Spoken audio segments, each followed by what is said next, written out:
Hello, my self-lovers. Welcome to another episode of the Mary's Cup of Tea podcast. Today, we're going to talk about how to motivate yourself in a self-loving way. Of course, just like with everything on this podcast, we approach things through a lens of self-compassion and self-love and really trying to tap into that place of like, I am enough. I accept myself for who I am. And because I accept myself for who I am, I can also do things that I want to do and make changes that I want to make and accomplish goals that I set out to accomplish, but no longer from a place of criticizing myself, beating myself up, comparing myself to others, being down on myself for the things that I didn't get to or couldn't get to. And I think that we all know, or at least I hope that you know, if you don't know, I'm about to tell you right now that self-criticism is not motivating. I don't know where we got this idea that talking shit to ourselves is going to miraculously help us be better humans, when in reality, all it does is make us feel like shit. And this idea has actually been extensively studied by a researcher named Dr. Kristen Neff, who has been on the podcast before. Her episode is number 32, and it's called Tools for Self-Compassion. And one of the things that was just life-changing for me to read in her book is that this exact concept, that self-compassion is just as motivating, if not more so, than self-criticism. She writes in her blog, Dr. Kristen Neff writes, self-compassionate people have more intrinsic motivation in their lives, trying hard because they want to learn and grow, not because they need to impress themselves or others. And I think that that is so powerful that when it comes to motivation, it really does matter where it's coming from. Are you going to be able to get stuff done if you're using revenge as motivation? Sure, but you risk feeling empty at the end because you weren't really doing it for yourself. You were doing it to prove something to someone instead of doing things for the sake of creating meaning in your life, making yourself proud, keeping promises to yourself, really feeling fulfilled in your life. That is a totally different mindset. And I think that the biggest thing that the reason why we have this misconception that self-acceptance will somehow make us lazy or complacent is because we think that when we accept things as we are, that means we can never change them. But it's the exact opposite. Only when you accept things for how they are is when you will finally have the freedom, the capacity to begin to alter them, to take these small steps towards perhaps a different reality. And a lot of times that different reality really goes back to how you're thinking about things. It's not always about changing a certain circumstance, it's about changing your outlook, your approach to whatever that situation is. So doing stuff for the sake of keeping up with someone else, or because you feel like you have to, or because you're trying to get back at your ex from high school and make them see how great you became through the Facebook, like that's just not gonna do it. So let's talk about some other motivators and how to find them, because chances are if you're not feeling motivated, it's not because you're lazy, it's because your motivator is not good enough. And here's how I like to tap into a better, more supportive motivator. This is a technique that we use a lot in coaching, and it's a technique of course, as always, asking yourself questions, because different questions lead to new and different, fresh answers and perspectives. But this one is actually really easy and kind of annoying, but also really fun, depending on how amused you get by this kind of geeky life coaching stuff.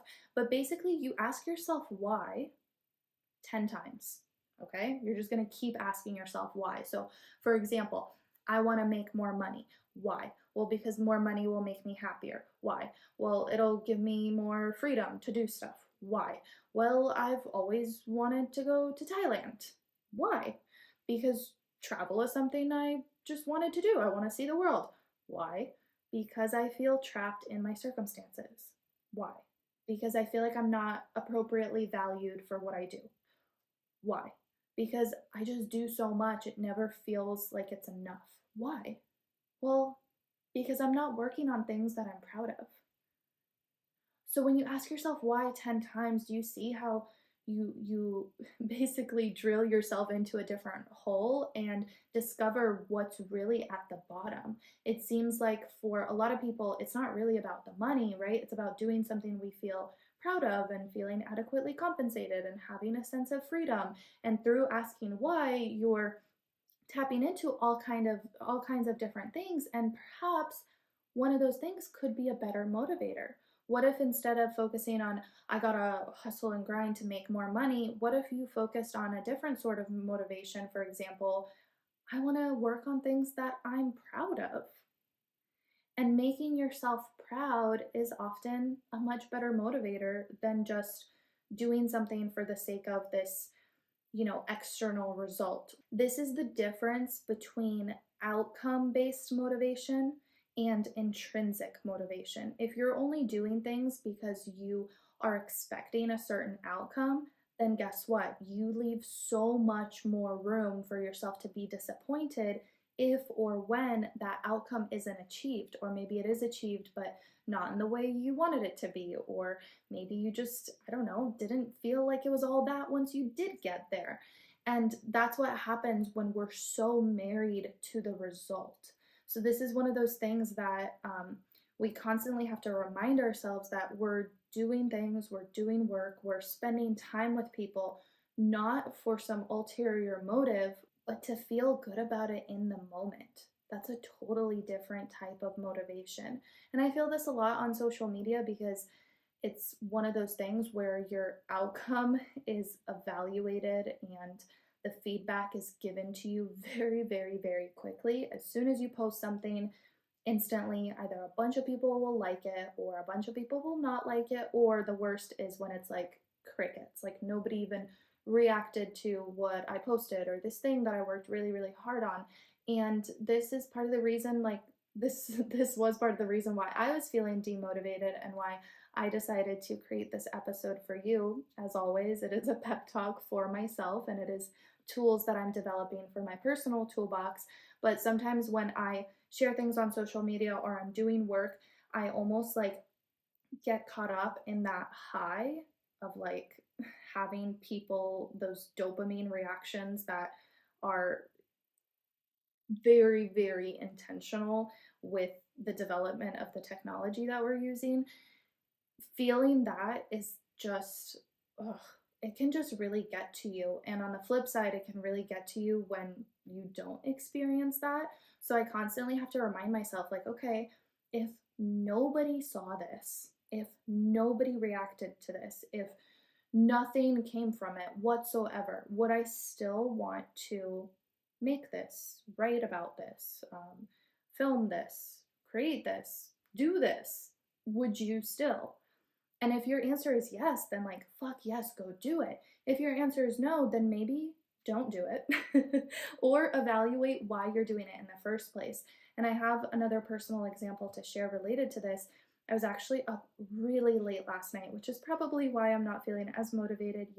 Sleep deprivation will do that to you. And even if you are sleeping, sometimes we think so much that we're always like mentally working, even if we're not physically working. Like when I'm lying in bed, if I can't turn my brain off, it does not feel like I'm resting. It almost feels worse than just being up and about. So, anyway, last night I was up really late. I was watching YouTube videos. I was talking to a boyfriend. I was pacing around the house. I was trying to like figure out a solution to this one problem. And the thing that I'm kind of grappling with is after hitting 1 million downloads on the podcast, I really want to for a while actually, I've really wanted to make this podcast like bigger and better and just do what I see people doing, which is like produce it on video and put it up on YouTube and invite guests in person and have these wonderful conversations and hopefully lots of people will listen and relate and all of that. So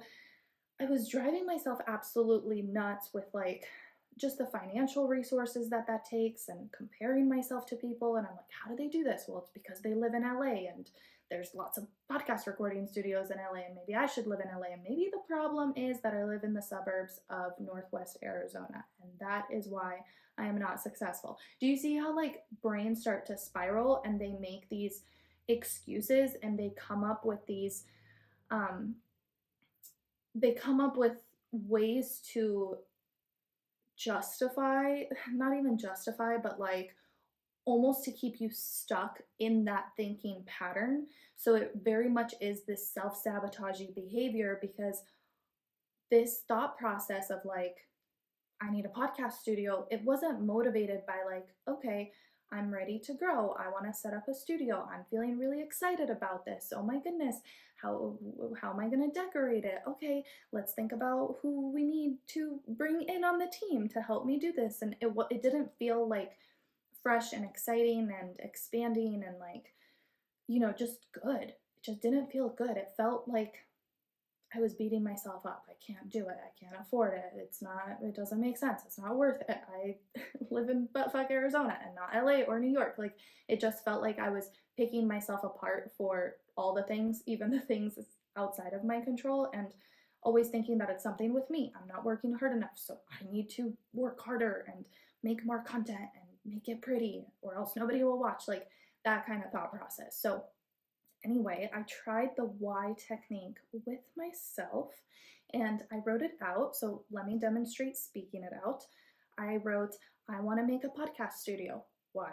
So that I can expand the podcast into video. Why? To reach more people. Why? Well, then I can finally do this full time. Why? That'll help me get paid to talk to people about what I'm interested in and make that conversation available for everyone to hear. Why? Well, it'll help me grow as a creator and feel important. Why? Because right now I feel like my voice is getting lost in the noise. Why? I don't know. I just don't want to add to the noise. I want to contribute something meaningful, even if it's less often, or even if it doesn't lead to this big thing. I just want to feel like I'm valued, like my voice is heard, like what I'm doing is meaningful. And I think tapping into like, I want to contribute something meaningful and not just add to the noise really helps me motivate myself by changing the approach. So now, if or when I start building out a podcast studio and thinking about making this show into video, perhaps not only does it help me feel better about it, but it also just helps me see the possibility of working with what I have instead of feeling like I'm not enough, or what I have is not enough, or what I'm doing is not enough. So I'm proud to say that as we speak, I decided to just prop up my iPhone right here and just try it. Just record the video while I'm recording the audio. And I don't have this beautiful podcast studio set up, but fuck it, whatever. Like, it's fine. It feels more meaningful this way because I'm working with what I have, and the focus is on my voice and on what I have to say, not on how pretty my backdrop is and how beautiful my, I don't know, podcast studio looks and how highly produced it is. Do you see what I mean? So I hope that these examples illustrate how you can ask yourself why 10 times in order to find a different motivator. And even if this example like doesn't relate to you personally, I really invite you to try it for yourself with anything. And maybe do this with like a friend or your partner, or just like start asking why more often, even when it feels like you're getting to a dead end, because it's that point when you're getting to a dead end and you're like, I don't know.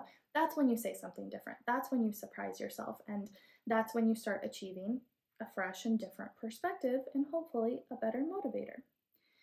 The other thing we have to do to motivate ourselves, speaking of propping up my iPhone and just working with what I have, is we have to take off all the pressure to do all the things and instead give ourselves permission to do absolutely nothing besides the one thing that means the most to us.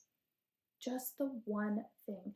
Give yourself permission to not do all the things, but instead do the one thing that means the most to you. Setting the smallest micro goal and doing it, things like making your bed, going on a walk, starting that one load of laundry, sending that one email, just asking for something. And perhaps it's a belief. Maybe it's just a small ounce of believing that you are capable. This will usually do a lot more with a lot less pressure and more ease. One of my biggest tips for journaling, because I'm coming out with a new self-love journal, and of course I've been thinking about journaling a lot and thinking about how to approach journaling in a way that's not intimidating and very accessible to everybody. And one of the biggest things that's helped me with journaling and being consistent and just like motivating myself to journal, which often takes the back burner, is telling myself that I'm going to journal for 1 minute. Just 1 minute. And when I do 1 minute, usually I end up doing a lot more than 1 minute. I probably journal for like 5 minutes. And then I tell myself that it's enough because my goal was 1 minute and I already did 1 minute. So guess what? I'm winning. And 1 minute of journaling per day is so much better than 7 minutes of journaling just once per week. Because when you journal 1 minute per day, you're building a habit, you're getting into that consistency. You're showing yourself that you are capable of doing things through the resistance with just by setting one small micro goal. But with that, I will tell you that this can often be a slippery slope because usually when you set a micro goal, you feel like 10x motivated to do everything. So you have to also know when to stop yourself. Often stopping yourself from doing something is so much harder than making yourself do something, because once you have that momentum, you just want to keep going. But the slippery slope is that we keep going until we're borderline burnt out. So the biggest discipline, I think, is resting before you're tired. You have to rest before you're tired. You have to take time off before you burn out. You have to schedule that in. You have to schedule play before you feel bitter and resentful. Make plans with your friends before you feel lonely and disconnected. Mental health requires us to be proactive in this way. So stopping yourself is counterintuitive. You don't want to do it because we've been conditioned to believe that our worth comes from our work, when that is not the case. So we need to undo that. And the way that we undo it is by, again, being proactive about our mental health, doing things before we have to, doing things because we want to. And then the last little bit that I want to talk about here is our phones. I know I'm probably another like self-help person that talks about that our phones are a useless, pointless distraction and we should all get rid of them and they are the source of all evil. Meanwhile, I do all of my work on my phone, so I'm kind of a hypocrite. And I do have to tell you that as somebody who works on their phone, I feel hyper attuned to just the way it's changed my brain and how I think about the world and think about myself. And one thing that I've recently discovered is that phones, the presence of a phone with all of its social media apps and all of its technological glory, phones actually make you stupider. Yeah. Studies, research from the University of Chicago showed that having a phone in your presence, not just like you being on your phone, but just like a phone nearby, reduces our cognitive capacity. So there was a study done where students were asked to complete 2 experiments. Speak, Mary. Okay. So there was a study done where students were asked to complete 2 experiments in one room. And these experiments worked memory capacity and what's called fluid intelligence. Don't know what that means, but I trust the researchers. They were randomly assigned, the participants were randomly assigned to one of 3 groups. One group was told to leave their phones in their bags, which would be all left in another room. Another was asked to keep their phones with them, but like in their pocket or in their bag, but out of sight. And then the third group was allowed to have their phones on their desk with them while they were doing the tests, but they weren't like using their phones because they were doing the tests. And the results from the experiment were considered statistically significant. The highest performance on both tests were those students who left their phone in another room. The absolute worst performance was those who could see their phones on their desk. So it drives me completely bonkers when I see not just students having phones on their desk, although I'm guilty. I was that student because back then we didn't know. I was a teen, we're attached to our phones, that's how it goes. But I can't say that I'm not guilty of this now as an adult. Like, my phone is usually somewhere close by, and it's a constant battle because so much of my work is on my phone, but I get distracted. So then I don't do as much things, and then I feel bad about myself, and I'm like, I wasted all this time on my phone, and I had all these things that I wanted to do. And then again, that's like demotivating. It just doesn't make me feel good. So I've had to employ all the discipline to lock my phone away. And there are two ways that I do that. First of all, when I charge my phone at night, which is also when I read right before bed, at least 30 minutes, usually while doing a face mask or some organic teeth whitener thing, or just, I don't know, just reading a book before bed. And I put my phone across the room. So it is still in the room, although I was thinking about changing this and just getting a totally separate alarm clock or whatever, and maybe charging my phone in the bathroom with the door closed. But then while I'm working, if I really have to get stuff done, I put my phone in another room. Sometimes I like lock it in a drawer, close the doors, and just create different barriers so that I don't access it. The reason why I'm bringing this up is because a lot of us are working from home, and I'm so big on doing the littlest things that give you the most bang for your buck. I mean, what is the point of doing all this personal growth work and journaling and going to therapy and trying to find different, more supportive approaches to life if there's this one black box of doom that is always attached to our hip that is the source of so many things that would be completely irrelevant if we could just detach from them a little bit. So I just have to bring that up, that if you're feeling demotivated, see what happens if you get off your phone and go outside or go do something else, read a book, whatever it is. Try to find a source of inspiration elsewhere, because as much as we like to lie to ourselves, Pinterest, TikTok, Instagram, they are not as inspiring as we like to believe. And lastly, before we wrap up this episode, please remember that you don't need to wait until you're perfectly motivated to start taking action. Imperfect, messy, reluctant action will be enough to prove to yourself that you can do it, that you do have it in you. And that is what creates a positive feedback loop, and that's what further drives motivation.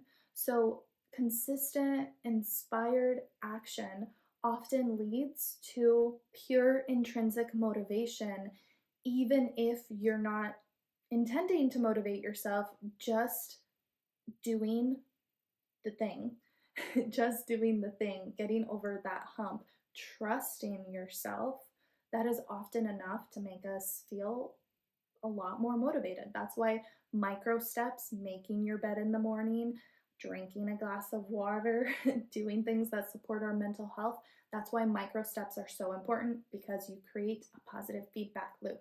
So don't aim to change the world, just aim to change one small thing about your world. And hopefully the more you do that, the more it'll create a positive chain cascade reaction that feels a lot less grr and a lot more ah.